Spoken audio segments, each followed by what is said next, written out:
Welcome! We are the creators of Project Lotus and we are group W04. We have created this project to allow the analysis of metabolic syndrome. More details will come out on that as we go through today, but I would just like to mention that we have all absolutely known at least one or two people that fit under the umbrella of some condition relating to metabolic syndrome, and it's definitely something that the world needs to be able to take care of at the moment. And if we can be helping out with this extra analytical tool for both doctors and researchers to gain more insights into their data, we can absolutely be changing the world for the better. We can absolutely be making sure that people are getting the information that they need to know, even if they can't get it themselves. So we've built this tool, AI powered, to be able to take on this analysis. Metabolic syndrome is the umbrella term for diseases like diabetes, heart disease, and a variety of other conditions that affects nearly 25% of the world. UW got a massive grant under the E-Asia project from Europe, which encompasses 4 countries, including Australia. So we're going to take over with this and go through how this tool will benefit that grant and how it can actually be helping these researchers in the E-Asia project and also people worldwide as well. So to start off with, we'll go with Syed, and we'll go around the group as we go with various features, and he will be starting us off with how we can focus on data sets and how we can manipulate them. Yeah, so I'm going to be taking you to the new dataset interface first. So that's going to be the basic interface. So let's jump to the home screen again. And here we can see that there's been some recent projects that we've been working on. So let's select the full cohort analysis here, the first one. So here we can see that all the things will be like by default, it's going to be selected all. So we can, if we don't want anything, we can deselect those items. So, but like for the analysis, we'll keep all those selected at the first point. So, and from here, if we need to like import any data sets, we can import from here, from our device. And after that, like when you got like different data sets here, we can go to the escape here. If you want to join 2 of the data sets together, we can go for the join option here. And here for the aggregate, if we want to group like 2 of the data set rows with the same value, we can go for the aggregate. And the filter ones here, we can choose everything that matches the same conditions of the data sets. And if we want to sort out the data sets, we can go to the sort. That's going to be in this way. We can sort out the data sets from the ascending to descending orders or the other way. And after that, we can save our progress here. If we click on the save button, there's going to be a little pop-up here that the project has been saved. We can export the data set as well within different formats like the CSV, TSV, JSON, and the XLSS. And after that, we can go to the visualization. So Adrian's gonna take you over to that feature. Okay. So it's obviously super important with visualizing any data is that you're actually being able to explain it and understand it properly. So when we're looking at various examples of this, we want to be able to take that massive data set we've been putting in, and maybe even bigger ones that you would have at your own exposure, and we want to see how it looks. So to start off with, we'll just look at some data here. By looking at perhaps this combination that I'm looking at now, we can see a lot of different types of data that we can get, even just from a bar graph alone.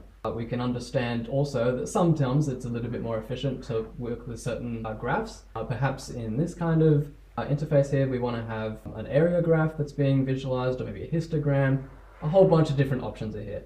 Please take the time yourself to be able to explore these options and work with the various options here that allow you to visualize your data in your way. Now, what's important with this too is that we want to be able to save this progress as well, just similar to the data sets we've just looked at. So once we've had the data sets, we've looked at the table, we've looked at how it can be visualized, we can just simply add it to the project and it will be saved here. And when we go back to this full cohort analysis project later, it will be saved here. We can just find the collections of these and you can save it and continue from there.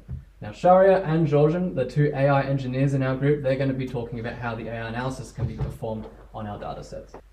On to the AI analysis. This is what empowers researchers to study things that they just couldn't do before.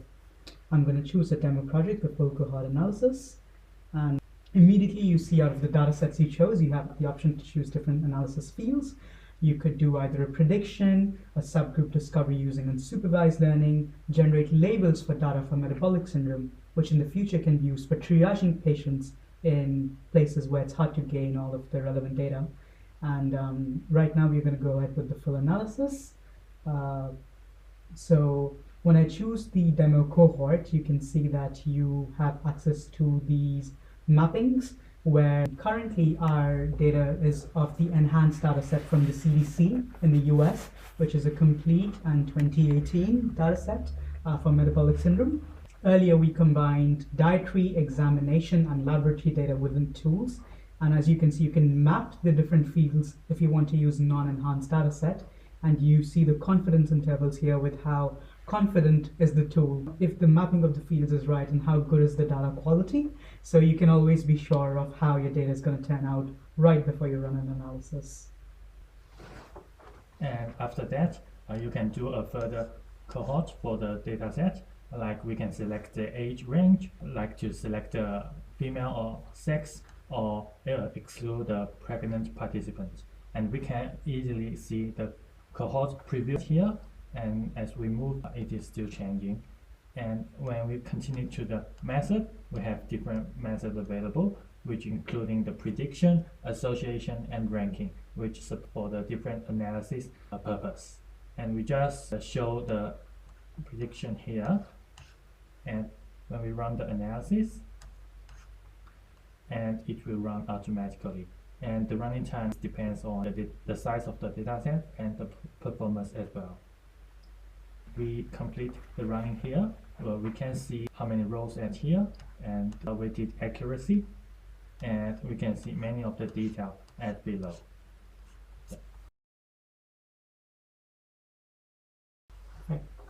So this will be where we also want to talk about some security concerns regarding our app, and that will be addressed by our security consultant here, Jay, who will just simply be outlining how we've managed that data from a very, very good standard. So hello, I'm Jamie, and I'm in charge of cybersecurity of this project. So some things I'd like to outline is that we have considered multiple worldwide data protection standards while making the back end of our project. So that would be HIPAA, GDPR, and TGA. So our project is mainly hosted using PostgreSQL on Supabase, which provides a very stable and fast base for our work to be held. And we have built our backend with SOC 1 and 2 and the Essential 8 in mind, just to ensure that all of our data is properly protected as by law. So with this project, we've been able to really ensure that obviously the data that is being produced and being processed is anonymized, but is also being kept securely on our servers and on our databases. But that does conclude how this app would work. It is a very, very good and beneficial app, I believe, to really help researchers, help doctors with their diagnosis steps, but also with researchers with how they can gain extra data about perhaps a populace that they might be analyzing.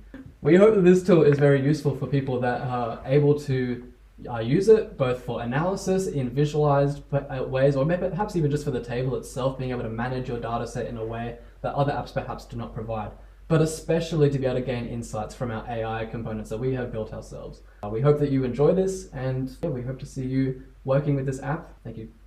Thank you. Thank you. Thank you. Thank you.